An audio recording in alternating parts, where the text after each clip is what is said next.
And gusto ko lang idagdag guys, sa later part ng second quarter hanggang sa early part ng third quarter, sana na-consider ni team ko ni pasok pala sila Kevin Kiambao and Mason Amos. Parehas tong may tira sa tres.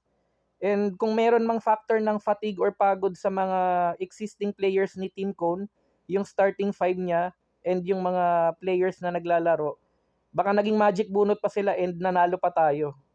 And guys, final score, Brazil versus Philippines, Gilas Pilipinas, 71-60 lamang ng 11 yung Brazil. And sila yung papasok sa championship or grand finals ng FIBA OQT sa Riga, Latvia.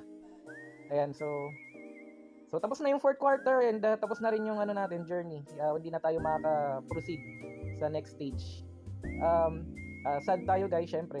And mga takeaways ko dito, kung talagang walang problema si Kai Sotto dun sa injury niya from Georgia game because of Goga Bidache, dapat tinalaro siya. So ibig sabihin, meron pang part sa persona ni team ko na nagda-doubt pa siya or nag-hesitate na palaruin si Kai Sotto kasi concerned siya sa injury or health issue ni Kai Sotto. Okay? Kung i-imagine naman natin yung standpoint ni Kai Sotto, kung ako yun, malamang na malamang gustong-gusto kong maglaro. Pero basta ang nangyari, hindi talaga siya nakalaro sa entire game. Okay? So ako, ang root cause analysis ko dito, sana kung hindi nangyari yung injury ni Kai Sotto, dahil kay Goga Bidache ng Georgia, kung nasa rotation ni Team Cone ngayon si Kai Sotto, possible na mag-iba yung complexion ng laro and mas naging favorable yung ending para sa atin. Okay? So sayang, hindi rin naman natin masisisi yung lahat ng mga players kasi talaga namang ginawa nila yung lahat, lalong-lalo na si Team Cone, lalong-lalo na si Justin Brownlee. Ayun nga lang yung sa game na to, parang nakulangan ako sa, kung meron akong ipipinpoint si Calvin Oftana, medyo nakulangan ako. Parang yung talagang naging main man lang talaga, syempre si Justin Brownlee. Kumbaga 50 points, 50 to 60% ng points nila galing halos sa kanya. Sa ko lang sa impression ko lang, tapos kalat-kalat na yung scores sa rest ng mga players like Dwight Ramos, Junmar Fajardo. Yun lang yung tatlo talaga, si Dwight, si Fajardo, tapos si Brownlee, tapos kalat-kalat na yung ibang points kina CJ Perez and others, okay?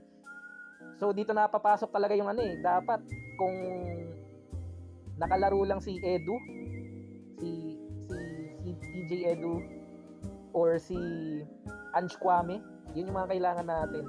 Saka isa talagang isang malupit na 3-pointer in the persona of Heading, Jordan Heading, and then siguro dapat i-consider na rin talaga si Robert Bolick. Yan yung mga pwede nating i-consider. And then kapag lahat talagang wala ng injury, yun yung mga pwede nating ipasok. Pero syempre si Scottie Thompson din kung kaya pa. Yun lang, hindi naman sa sarili ko lang naman mga opinion to, yung mga random thoughts lang naman. Kasi nga hindi tayo happy na natalo yung Gilas. So, kayo nang bahala kung anong gusto nyong i-comment, kung anong opinion nyo dito. Basta ako, nangihinayang lang ako kasi ang lakas ng Georgia and lalo na yung Latvia, natalo natin. So parang hindi ako maka-get over kasi yung style ng laro nitong Brazil, kung para sa akin, mas nagagalingan pa ako sa Georgia and Latvia. So no reason dapat na matalo tayo dito. Pero breaks of the game talaga, and eto, wala, ganito talaga. It happens. So congratulations pa rin, and at least nakaabot tayo sa semifinals ng FIBA OQT.